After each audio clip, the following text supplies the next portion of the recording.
Kembali lagi dalam dialog spesial Air untuk Kesejahteraan Bersama menuju The 10 World Water Forum 2024 di Bali bersama saya Andi Shalini. Kita akan melanjutkan diskusi bagaimana skema pembiayaan yang inovatif yang sudah disiapkan berbagai pihak guna membantu perkembangan pengelolaan air di Indonesia. Telah hadir di studio Bapak Heri Trisaputra Zuna, Direktur Jenderal Pembiayaan Infrastruktur Pekerjaan Umum dan Perumahan Kementerian PUPR, kemudian Bapak Brahmantio Isdioso, Direktur Pengelolaan Dukungan Pemerintah dan Pembiayaan Infrastruktur, serta Bapak Pradana Murti, Direktur Manajemen Risiko PT Sarana Multi Infrastruktur.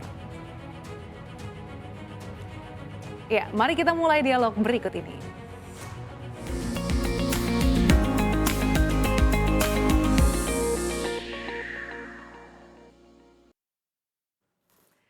Ya, untuk mulai dialog kali ini saya akan mulai kepada Bapak Heri. Pak, terkait dengan krisis air, tentunya ini infrastruktur memiliki peran penting. Sebetulnya apa sih Pak infrastruktur yang perlu ditingkatkan lagi dan tentunya bagaimana kebijakan dan juga strategi terkait dengan pembiayaan infrastruktur tersebut? Ya, untuk infrastruktur air ini memang kondisi Indonesia itu masih tertinggal jauh dibanding negara yang lain. Kita berangkat dari posisinya dulu ya.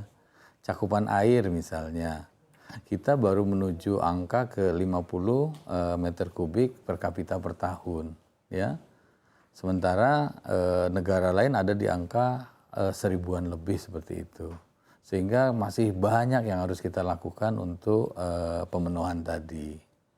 Nah, tentu yang berkaitan dengan ini seperti yang dilakukan dalam RPJM kita sampai 2024 misalnya kita harus membangun bendungan sebanyak 61 bendungan, kemudian ada irigasi sebanyak 500.000 hektar, rehabilitasi sebanyak 2 juta, air baku 50 meter kubik per detik dan embung sebanyak 500 embung.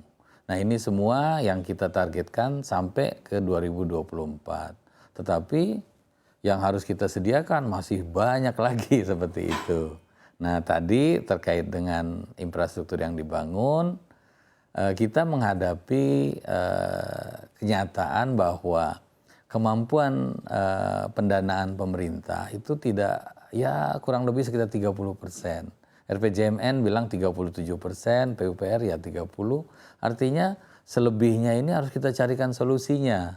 Ya, solusinya dalam bentuk di luar pendanaan APBN. Nah, disinilah kita mulai berpikir bagaimana creative financing, bagaimana kita bisa mengundang investor swasta sehingga bisa berkontribusi memperbesar kapasitas pembangunan infrastruktur, terutama untuk infrastruktur air, SDA.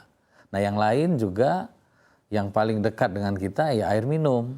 Nah air minum Indonesia itu ada di angka 20% cakupan perpipaannya. Nah bayangkan Laos itu udah di atas itu. Jadi kita lebih kecil dari Laos. Nah rata-rata dunia Asia ada di 70%. Nah artinya beban kita ke depan ini bagaimana membuat 100%, berarti ada 80% lagi nih yang harus kita kerjakan bersama-sama, which is itu tidak mungkin kita lakukan sepenuhnya menggunakan dana APBN maupun APBD. Seperti itu Pak ini, ya Mbak, maaf. Oke, saya kan ke Pak Bram. Untuk mengejar ketertinggalan tersebut Pak, bagaimana sih peran Kementerian Keuangan untuk bisa mensupport pembiayaan ini Pak? Baik, terima kasih Mbak Sasa. Jadi memang seperti yang sudah dijelaskan Pak Heri, posisi dari dana publik, baik pemerintah pusat maupun daerah itu untuk infrastruktur terbatas. Terlebih kemarin kan kita juga tahu bersama-sama bahwa kapasitas yang ada di APBN maupun APBD harus dipakai untuk menangani pandemi ya Mbak. Kemudian juga untuk sekarang harus menjadi shock absorber untuk gejolak di pasar internasional begitu supaya inflasinya tidak langsung pass through ke domestik. Nah di tengah-tengah seperti itu komitmen untuk terus melanjutkan pembangunan infrastruktur yang jangan lagi ditunda, itu menjadi sesuatu komitmen pemerintahan dan tentunya kita harus masuk ke pembiayaan. Jadi bukan pendanaan, kalau dari APBN dengan APBD itu istilahnya pendanaan, kita masuk ke pembiayaan. Dalam arti kita mengajak private sector, mengajak pihak-pihak lain yang punya concern, misalnya para filantropis, begitu, untuk bersama-sama kita menyelesaikan infrastruktur yang masih tertinggal ini. Nah, di dalam konteks itulah pembiayaan kreatif seperti yang disinggung oleh Pak Heri tadi menjadi sesuatu yang sangat penting. Kita mengajak swasta. Artinya ini tugas dan tanggung jawab pemerintah untuk menyelesaikan infrastruktur, tapi mengajak swasta. Yang nomor satu tentunya teman-teman di swasta akan nanya, nanti uang saya kembali atau tidak. Nah itu yang harus kita pastikan. Ada skema penjaminan yang sudah disiapkan oleh Kementerian Keuangan untuk itu. Itu yang pertama. Jadi jangan khawatir teman-teman swasta untuk masuk ke infrastruktur, apalagi air, pasti uangnya akan kembali. Termasuk return yang wajar untuk itu. Itu yang pertama. Kemudian yang kedua adalah tentunya kita juga ingin ada sharing burden, khususnya untuk air. Kan seperti tadi disampaikan, kualitas air yang ada hari ini sampai ke rumah tangga, itu belum kualitas yang layak minum, layak konsumsi. Nah, kita inginnya mengikuti standar internasional, kita masuk ke sana, tentu biaya yang keluar harus ada sebagian yang ditanggung dengan kenaikan tarif. Ya pasti tidak semua. Kita pemerintah selalu mengambil posisi untuk bisa dikerjakan dan bisa tetap affordability-nya dijaga. Lebih lanjut lagi kita mengembangkan platform, jadi Kementerian Keuangan mengembangkan platform di BUMN, di PT SMI mengenai SDG Indonesian One yang memudahkan tadi rekan-rekan khususnya yang dari filantropis untuk bersama-sama bekerja mengejar ketertinggalan infrastruktur air di Indonesia. Itu skema sekarang yang berjalan, Mbak, untuk mengatasi keterbatasan. Oke, masih terkait dengan mengejar ketertinggalan infrastruktur. Kalau dari SMI, sebetulnya ruang lingkupnya seperti apa sih Pak dalam mendorong juga nih terkait dengan pembiayaan infrastruktur khususnya dalam mengelola air yang berkelanjutan? Ya. Terima kasih Mbak Andi. Dari kami, sebenarnya kami itu adalah kepanjangan tangan ya dari pemerintah, dalam hal ini Kementerian Keuangan. Kami BUMN dengan misi khusus ya, kadang disebut special mission vehicle, which is misi khususnya itu adalah untuk membantu percepatan pembangunan infrastruktur melalui penyediaan pembiayaan yang dibutuhkan. Nah, tentunya dalam mengemban mandat itu kami berusaha menjadi mitra strategis baik kepada pemerintah maupun pihak swasta. Tadi disampaikan oleh Pak Heri dan Pak Bram butuh kolaboratif baik di sektor infrastruktur secara umum maupun di sektor air minum. Nah, kami sendiri didirikan tahun 2009. Saat ini sudah beroperasi hampir 14 tahun dan tentunya terus kami kembangkan produk-produk pembiayaan maupun technical assistance yang diperlukan sektor infrastruktur termasuk air minum. Ya. Jadi kami ada 3 pilar utama yaitu pembiayaan dan investasi, jasa konsultasi, serta pengembangan proyek. Dan diharapkan dari pilar-pilar itu dapat diwujudkan produk-produk yang sesuai. Nah, dari kami sendiri dibuka oleh Kementerian Keuangan dan regulator kami OJK untuk bisa masuk ke sektor pemerintahan. Dalam hal ini utamanya adalah pemerintah daerah karena mandat dari pengembangan air minum itu adanya di pemerintah daerah. Dan kami juga diberikan mandat atau dibuka lingkup usaha kami untuk bisa membiayai badan usaha, baik itu milik negara, milik daerah maupun swasta. So far kami telah membiayai sebesar 500 miliar untuk air minum, sektor air minum kepada 19 Pemda. Dan untuk badan usaha kami telah membiayai 1,5 triliun untuk membiayai 8 proyek tersebar di Nusantara. Jadi itu singkatnya untuk kami ya. Terima kasih. Oke, saya akan kembali ke Pak Heri. Tadi di awal Anda sebutkan bahwa kemampuan pendanaan pemerintah ini hanya sekitar 30%, Pak. Lalu sebenarnya bagaimana sih bentuk program ataupun bentuk KPBU begitu, Pak? Khususnya dalam pengelolaan sumber air dan juga penyediaan air minum. Iya, bentuk umumnya sama sebetulnya. Kita kalau sektor air ini termasuk apa ya, adik bungsu lah, nggak bungsu banget karena kita juga mulai untuk rumah dan yang lainnya di PUPR ya. Kalau melihat yang lebih tua mungkin kita lihat di jalan tol ya. Bagaimana badan usaha swasta tadi secara masif bisa terlibat di dalam pengembangan jalan tol. Nah ini kita lakukan dengan skema yang namanya kerjasama pemerintah dan badan usaha.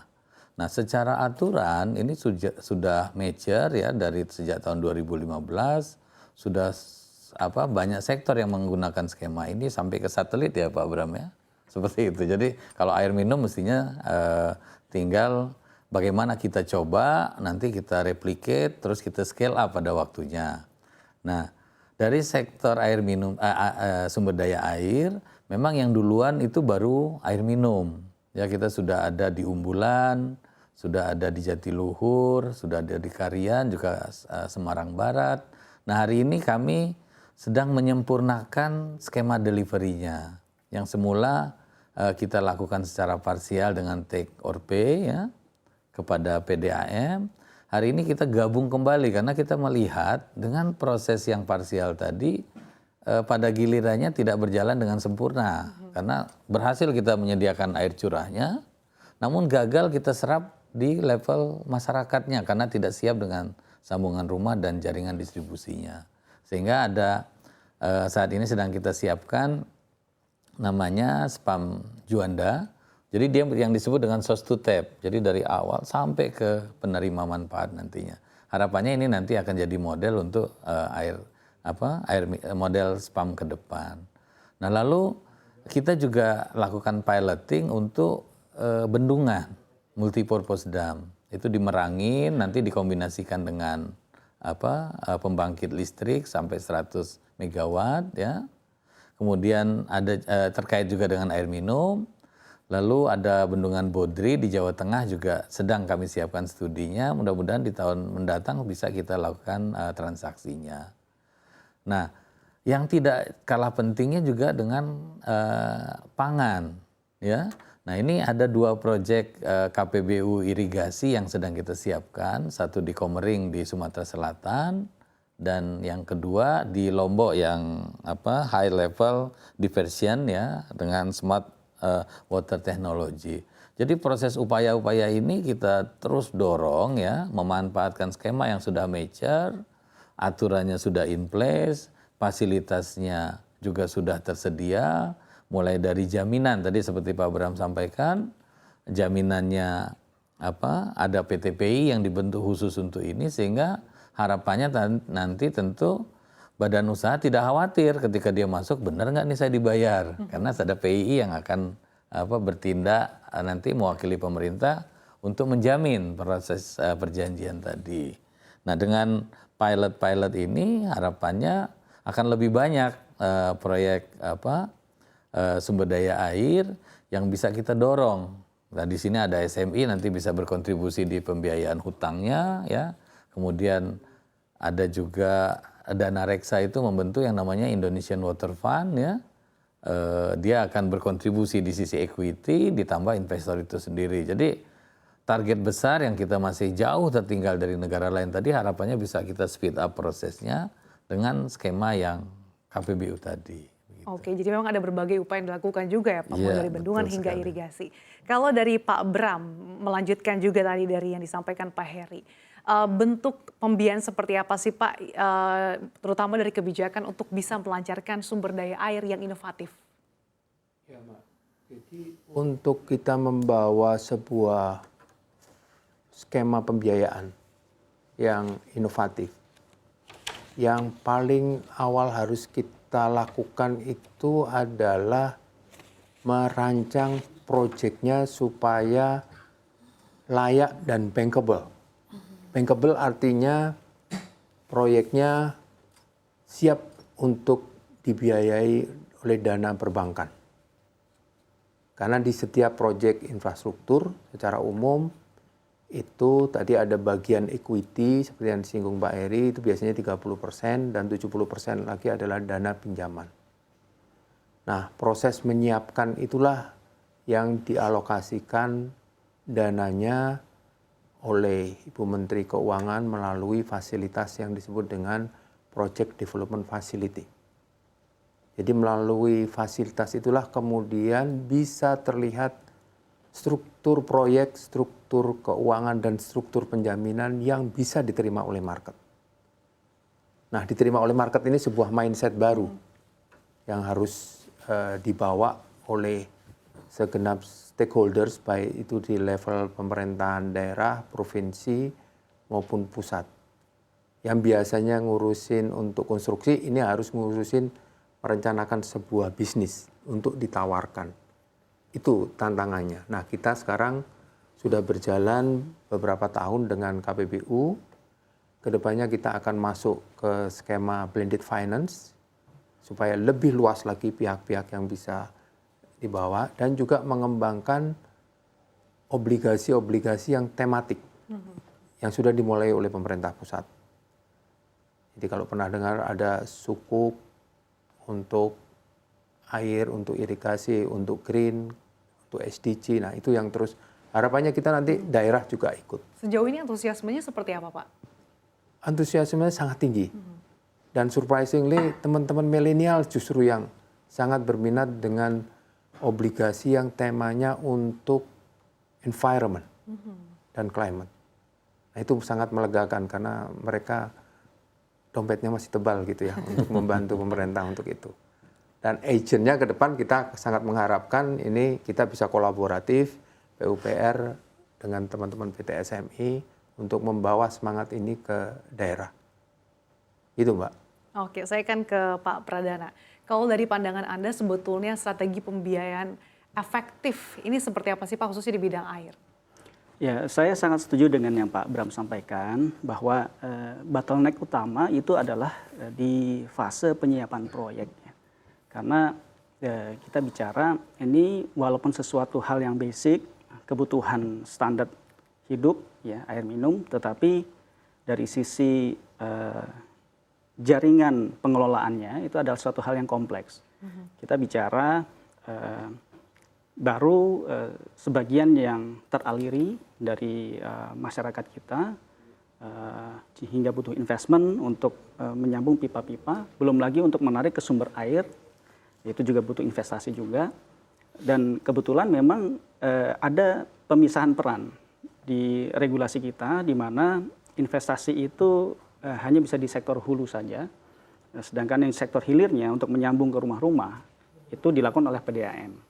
Nah ini memang kita harus memang meng-empower atau memampukan Pemda dan PDAM untuk bisa menyiapkan proyek-proyek ini dengan matang yang tadi istilah Pak Bram adalah visible dan bankable sehingga investor dan lender itu mau berpartisipasi. Nah kami sendiri juga diberikan mandat oleh Kementerian Keuangan untuk menyiapkan saat ini 6 proyek air minum, baik yang sudah terjadi, ada 4 yang sudah di fase operasi maupun ada yang masih di fase konstruksi, dan 2 lagi masih dalam tahap penyiapan proyek. Tapi dengan model seperti ini diharapkan makin banyak lagi yang bisa kita siapkan dan ditawarkan kepada investor dan pihak pembiaya. Nah itu yang skema-skema seperti itu yang harus dirancang dengan baik, dan itu memang case spesifik ya. Jadi tiap proyek memang mempunyai karakter yang berbeda-beda. Nah dari sisi pendanaan sendiri yang tadi juga disampaikan Pak Bram, kami ada inisiatif bersama Kementerian Keuangan yang namanya SDG Indonesia One. Yaitu kita bisa mengumpulkan pendanaan-pendanaan baik itu sifatnya multilateral, bilateral maupun donor filantropi yang ingin masuk di sektor SDG terutama air minum ya. Dan itu kami juga sudah punya track record selama ini bekerja sama dengan Bank Dunia misalnya untuk program Regional Infrastructure Development Fund, dengan ADB, dengan program Green Finance Facility, atau yang bilateral termasuk dengan Bank Pembangunan Prancis AFD dan juga Uni Eropa dan KfW. Dan itu fase-fase penyiapan proyek ini bisa dibantu oleh technical assistance yang digalang oleh dana-dana tersebut sehingga bisa mengucurkan pembiayaannya di fase berikutnya.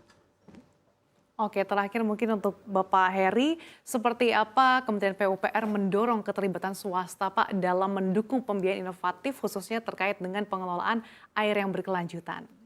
Ya, Kementerian PUPR sangat sangat mendorong ya kita memberikan istilahnya karpet merah, bahkan lebih merah jika diperlukan. Jadi sangat adaptif ya, karena tadi kita memahami sekali ini kerjaan tidak bisa kita selesaikan dengan effort yang ada di pemerintah, di Kementerian PUPR sendiri ya.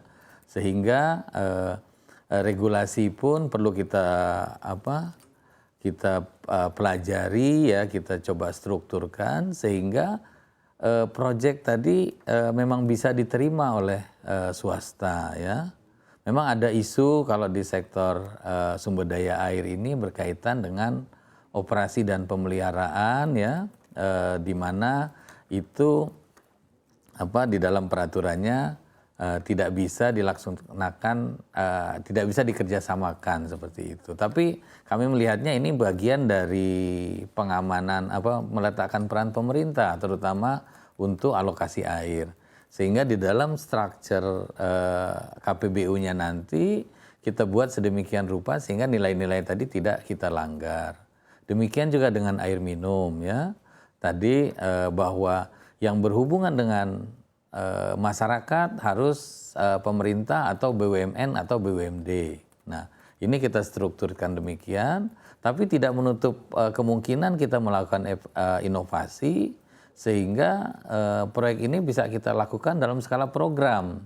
Misalnya tadi, apakah ketidakmampuan membangun sambungan rumah ini tidak bisa kita lakukan secara kontraktual dengan badan usaha? Menurut kami sangat bisa. Nanti ini yang sedang kami tata ya, sehingga keterlibatan swasta tadi tidak hanya di hulu, tapi juga di hilir dengan kepastian pengembalian yang jelas seperti itu. Oke, baik, menarik sekali dialog kita kan, tapi sayang sekali durasi kita terbatas Pak. Intinya memang ketahanan air ini kan menjadi sektor yang diprioritaskan ya Pak dalam infrastruktur karena ini berdampak cukup penting bagi ketahanan energi dan juga pangan. Namun memang diperlukan keterlibatan berbagai pihak khususnya pembiayaan yang inovatif karena ini bisa karena kita tidak hanya bisa mengandalkan dana pemerintah tadi yang sudah disebutkan. Hal ini tentunya demi mempercepat pembangunan infrastruktur air yang berkelanjutan baik dari hulu maupun hilir. Terima kasih sekali lagi atas waktunya Bapak Heri Trisaputra Zuna, Direktur Jenderal Pembiayaan Infrastruktur, Pekerjaan Umum dan Perumahan Kementerian PUPR. Kemudian terima kasih juga Bapak Brahmantio, Direktur Jenderal Pengelolaan Pembiayaan dan Resiko Kementerian Keuangan, serta Pradana Murti, Direktur Manajemen Resiko PT Sarana Multi Infrastruktur. Luar biasa diskusi kita siang hari ini bersama para tamu-tamu spesial dengan tema-tema yang luar biasa. Semoga diskusi kita kali ini menggugah kepedulian Anda akan isu-isu air. Mari kita jaga dan rawat lingkungan kita, juga aware dengan keberlanjutan sumber daya air di negara kita tercinta. Kita siapkan diri kita menuju suksesnya World Water Forum ke-10 di masa akan datang.